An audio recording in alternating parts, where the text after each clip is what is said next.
Hello, Mark. My name is Tina. My number is 15. I'm a sophomore at NCUE. Today, I'm going to read a speech called The Emergent Genius of Ant Colonies by Deborah. I study ants, and that's because I like to think about how organizations work, and in particular, how the simple parts of organizations interact to create the behavior of the whole organization. So, ant colonies are a good example of an organization like that, and there are many others. The web is one. There are many biological systems like that, brain cells developing embryos. There are about 10,000 species of ants. They all live in colonies consisting of one or a few queens. And then all the ants you see walking around are sterile female workers. And all ant colonies have in common that there's no central control. Nobody tells anybody what to do. The queen just lays the eggs. There's no management. No ant directs the behavior of any other ant. And I try to figure out how that works. And I've been working for the past 20 years on a population of seed-eating ants in southeastern Arizona. Here's my study site. This is really a picture of ants. And the rabbit just happens to be there. And these ants are called harvester ants because they eat seeds. This is the nest of the mature colony. And there's the nest entrance. And they forage maybe for about 20 meters away. Gather up the seeds and bring them back to the nest and store them. And every year I go there and make a map of my study site. This is just a road, and it's not very big. It's about 250 meters on one side, 400 on the other. And every colony has a name, which is a number, which is painted on a rock. And I go there every year and look for all the colonies that were alive the year before, and I figure out which ones have died and put all the new ones on the map. And by doing this, I know how old they all are. And because of that, I've been able to study how their behavior changes as the colony gets older and larger. So I want to tell you about the life cycle of a colony. Ants never make more ants. Colonies make more colonies, and they do that by each year sending out the reproductives. Those are the ones with wings on a mating flight. So every year on the same day, and it's mystery exactly how that happens. Each colony sends out its virgin, unmated queens with wings, and the males, and they all fly to a common place, and they mate. And it shows a recently virgin queen. Here's her wings, and she's in the process of mating with this male. And there's another male on top waiting his turn. Often, the queens mate more than once, and after that, the males all die. That's it for them. Later, and then the newly mated queens fly off somewhere, drop their wings, dig a hole, and go into that hole and start laying gay eggs. And they will live for 15 or 20 years, continuing to lay eggs using the sperm from that original mating. So the queen goes down in layer, she lays eggs, she feeds the larvae. So an ant starts as an egg, that it is a larva.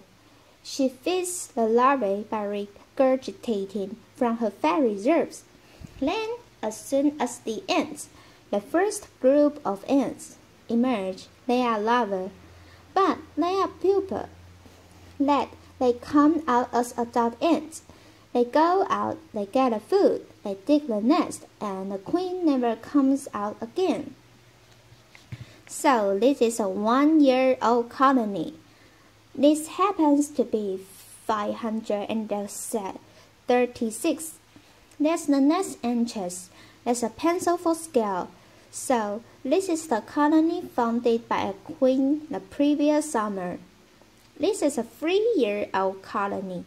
That's the nest entrance. That's a pencil for scale. They make a midden, a pile of refuse, mostly the husks of the seeds that they eat. This is the 5-year-old colony. This is the nest entrance. Here's a pencil for scale. This is about as big as they get, about a meter across. And then this is how colony size and the numbers of worker ant changes. So this is about 10,000 worker ants. Changes as a function of colony age in years. So it starts out with 0 ants, just the founding queen, and it grows to a size about 10 or 12,000 ants when the colony is 5. And it stays that size until the queen dies and there's nobody to make more ants. When she's about 15 or 20 years old, and it's when they reach this stable size in numbers of ants, then they start to reproduce. That is to send more winged queens and males to lay eggs made in flight. And I know how colony size changes as a function of colony age, because I've dug up colonies of non-age and counted all the ants later. So that's not the most fun part of this research, although it's interesting. Later, really the question that I think about with these ants is what I call task allocation. That's not just how is the colony organized, but how does it change what it's doing? How is it that the colony manages to adjust the numbers of workers performing each task as conditions change? So, things happen to an ant colony. When it rains in the summer, it floods in the desert. There's a lot of damage to the nest, and extra ants are needed to clean up the mess. When extra food becomes available, and this is what everybody knows about picnics, then extra ants are allocated to collect the food. So, with nobody telling anybody what to do, how is it that the colony manages to adjust the numbers of workers performing each task? And that's the process that I call task allocation. And in harvested ants, I divide the tasks of the ants I see just outside the nest into these 4 categories. Where an ant is foraging, when it's out along the foraging trail, searching for food or bringing food back. The petrolus, that's supposed to be a magnifying glass, are an interesting group that go out early in the morning before the foragers are active. They somehow choose the direction that the foragers will go, and by coming back, just by making it back, they tell the foragers that it is safe to go out. Then the nest maintenance workers were inside the nest, and I wanted to say that the nests look a lot like Bill Leishman's house. That is, that they are chambers inside. They line the walls of chambers with moist soil, and it dries to a kind of an adobe, like surface in it. It also looks very similar to some of the cave dwellings of the Hopi people that are in that area. And the nest maintenance workers do that inside the nest, and then they come out of the nest carrying bits of dry soil in their mandibles. So you see the nest maintenance workers come out with a bit of sand, put it down, turn around, and go back in. And finally, the maiden workers put some kind of territorial chemical in the garbage. So when you see the maiden workers doing is making a pile of refuse, and one day it will all be here, and then the next day they'll move it over there, and then they'll move it back. So that's what the maiden workers do. And these further groups are just the ants outside the nest. So that's only about 25% of the colony, and they are the oldest ants. So an ant starts out somewhere near the queen, and when we dig up nests, we find they are about as deep as the colony is wide. So about a meter deep for the big old nests. And then there's another long tunnel and a chamber, where we often find a queen after 8 hours of hanging away at the rock with pickaxes. And don't think that chamber has evolved because of me and my bag haul and my crew of students with pickaxes, but instead because when there's flooding, occasionally the colony has to go down deep. So there's this whole network of chambers. The queen's in there somewhere. She just lays eggs. There's a larva, and they consume most of the food, and this is true of most ants. That the ants you see walking around don't do much eating. They bring it back and feed it to the larva. When the foragers come in with food, they just drop it into the upper chamber, and other ants come out from below, get the food, bring it back, hatch the seeds, and pile them up. There are nest maintenance workers working throughout the nest, and curiously and interestingly, it looks as though at any time about half the ants in a colony are just doing nothing. So, despite what it says in the Bible about, look to the ant, the sluggard, in fact, you could think of those ants as reserves. That is to say, if something happened, and I've never seen anything like this happen, but I've only been looking for 20 years. If something happened, they might all come out if they were needed, but in fact, mostly, they are just hanging around in there. And I think it's a very interesting question. What is there about the way the colony is organized that might give some function to a reserve of ants who are doing nothing? And they sort of stand as a buffer in between the ants working deep inside the nest and the ants working outside.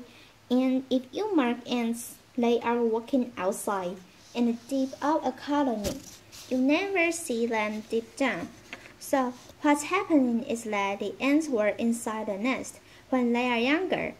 They somehow get into this reserve, and then eventually they get recruited to join this exterior workforce. And once they belong to the ants that work outside, they never go back down. Now ants, most ants, including these, don't see very well. They have eyes that can distinguish between light and dark, but they mostly work by smell.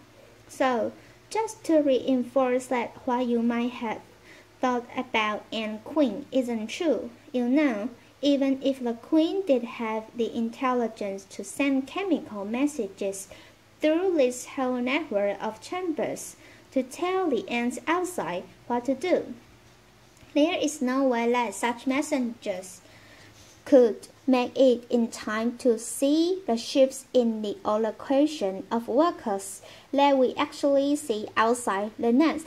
So that's one way that we know the queen isn't directing the behavior of the colony. So when I first set out to work on task allocation, my first question was, what's the relationship between the ants doing different tasks? Does it matter to the foragers what the nest maintenance workers are doing?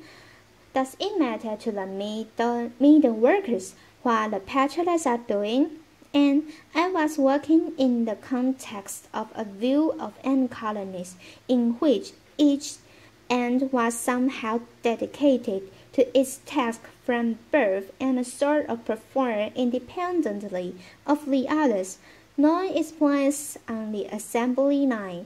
And instead, I wanted to ask, how are the different task groups interdependent? So I did experiments where I changed one thing. So, for example, I created more work for the nest maintenance workers by putting out a pile of toothpicks near the nest entrance. Early in the morning, when the nest maintenance workers are first active, this is what it looks like about 20 minutes later. Here it is about 40 minutes later, and the nest maintenance workers just take all the toothpicks to the outer edge of the nest mound and leave them there. And what I wanted to know was, okay, here's a situation where extra nest maintenance workers were recruited. Is this going to have any effect on the workers performing other tasks? Then we repeated all those experiments with the ant marks. So here's some blue nest maintenance workers, and lately we've gotten more sophisticated, and we have this 3-color system, and we can mark them individually, so we know which ant is which. We started out with model airplane, painted, and then we found those wonderful little Japanese markers, and they worked really well. And so, just to summarize the result, well, it turns out that yes, the different tasks are independent. So if I change the numbers performing one task, it changes the numbers performing another. So for example, if I make a mess that the nest maintenance workers have to clean up, then I see fewer ants out foraging. And this was true for all the pairwise combinations of tasks. And the second result, which was surprising to a lot of people, was that ants actually switch tasks. The same ant doesn't do the same task over and over its whole life. So for example, if I put out extra food, everybody else, the maiden workers stop doing maiden work and go get the food. They become foragers. The nest maintenance workers become foragers. The peddlers become foragers. But not every transition is possible, and it shows how it works. Like I just said, if there is more food to collect, the peddlers, the maiden workers, the nest maintenance workers will all turn to forage. If there's more patrolling to do, so I created a disturbance, so extra patrollers were needed.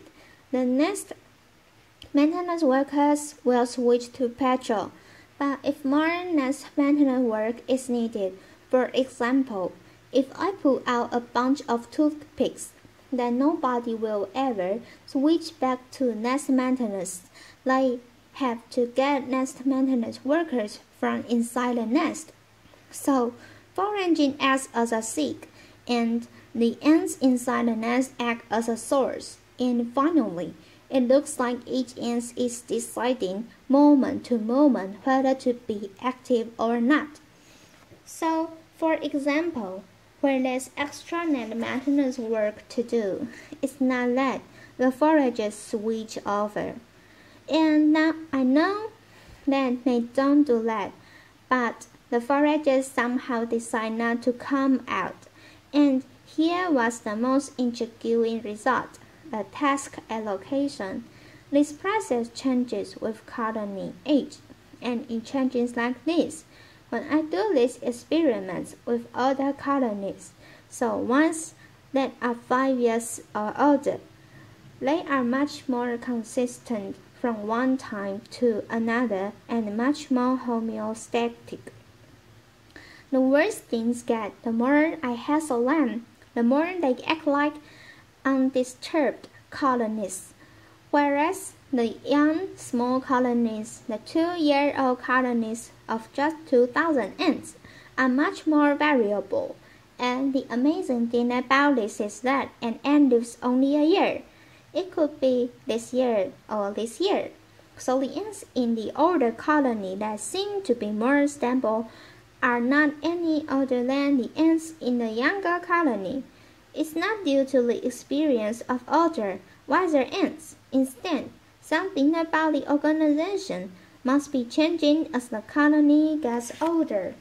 And the obvious thing that's changing is its size. So since I've had this result, I've spent a lot of time trying to figure out what kinds of decision rules, very simple, local, probably olfactory, chemical rules, an ant could be using, since no ant can assess the global situation. That would have the outcome that I see, these predictable dynamics in who does what task, and it will change as the colony gets larger. And what I found out is that ants are using a network of antennal contact. So anybody who's ever looked at ants has seen them touch antennae. They smell with their antennae. When one ant touches another, it's smelling it, and it can tell, for example, whether the other ant is a nest mate, because ants cover themselves and each other through grooming with a layer of grease, which carries a colony-specific odor. And what we are learning is that an ant uses the pattern of its antennal contacts and the rate at which it meets ants of other tasks in deciding what to do. And so what the message is not any message that they transmit from one ant to another, but the pattern. The pattern itself is the message, and I will tell you a little bit more about that. But first, you might be wondering, how is it that an ant can tell?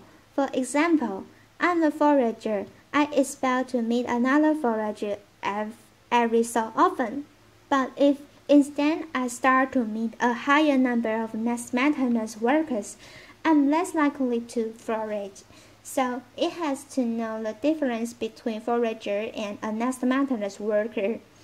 And we've learned that in this species, and I suspect in others as well, these hydrocarbons, this layer of grease on the outside of ants, is different as ants perform different tasks.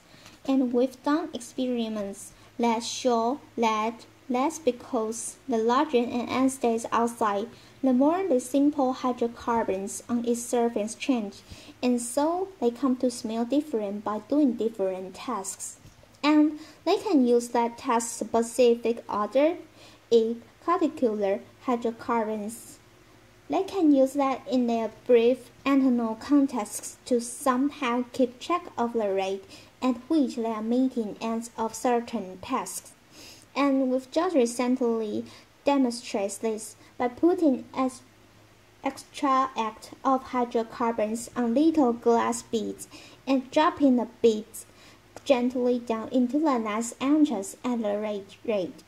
And it turns out that ants will respond to the right rate of contact with a glass bead with hydrocarbon extract on it, as they would to contact with real ants.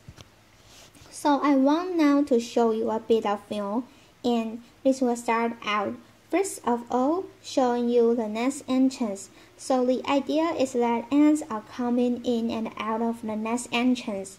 They've gone out to do different tasks, and the rate at which they meet as they come in and out of the nest entrance determines or influences each ant's decision about whether to go out and what task to perform. This is taken through a fiber optics microscope. It's down inside the nest. In the beginning, you see the ants just kind of engaging with the fiber optics microscope. But the idea is that the ants are in there, and each ant experiences a certain flow of ants past it, a chain of contact with other ants, and the pattern of these interactions determines whether the ant comes back out and what it does when it comes back out.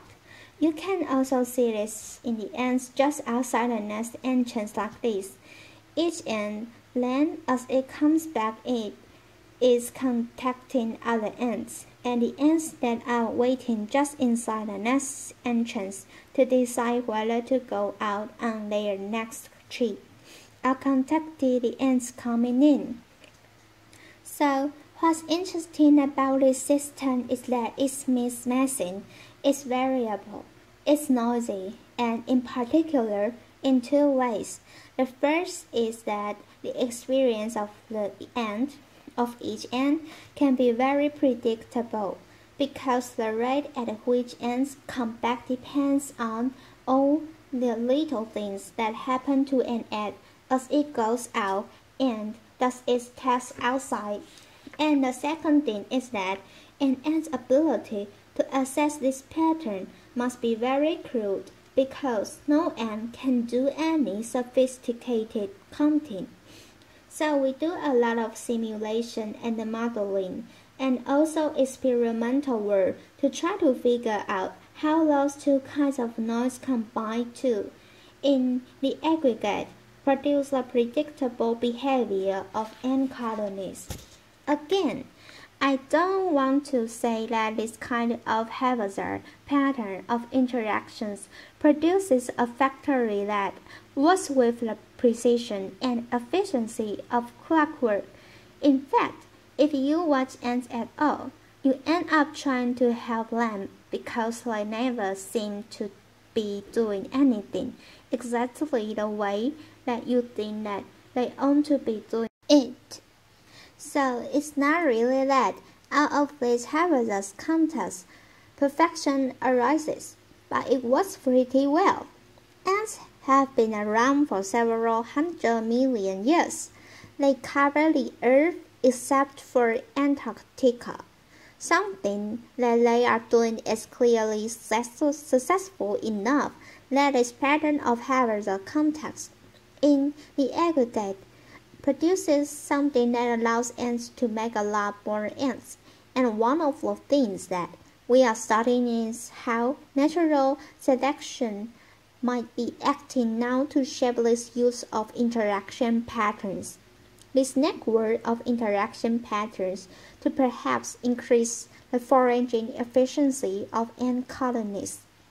So the one thing, though, that I want you to remember about this is that these patterns of interactions are something that you'd expect to be closely connected to colony size. The simplest idea is that when an ant is in a small colony and an ant is a large colony, can use the same rule like I expect to meet another forager every 3 seconds. But in a small colony, it's likely to meet fewer foragers just because there are fewer other foragers there to meet. So this is the kind of rule that, as the colony develops and gets older and larger, will produce different behavior in an old colony and a small young one. Thank you. Applause.